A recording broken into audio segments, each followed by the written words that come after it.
Nĩ atwarithia a nduthi kuma mwena wa Kaharati makiandamana thutha wa umwe wao kũragwo ũrĩa ũĩkaine ta Kevin Kamau, harĩa ahũrĩirwo thimũ nĩ andũ arĩa mendaga ũteithio no ndaigana kuoneka rĩngĩ arĩ muoyo.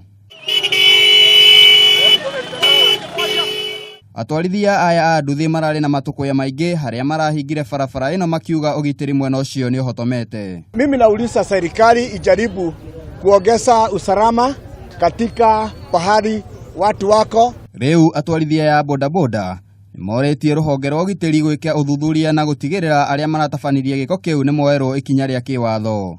Serikali ikiwa inataka kuangalia sana hiyo kutrack simu, itajua pahali alipigiwa simu, pelekwa akauawa. MCA wa gĩcigo kĩu James Karaja nĩaroririe atwarithia ya bodaboda kurora mathaa mao ma ũkui. Tunataka ukiitwa kama hivyo Kevin aliitwa na simu, muende mkiwa watu watatu, ikiwa umeitwa na simu maana hujui ni nani anakuita. Nĩgũkoretwo na ciĩko cia ũhagũku wa ũgitĩri mwena ũyũ. Handũ-inĩ ha Kameme TV, rĩakwa nĩ Njamba Njĩthĩ, Wairobi wa Gatuma.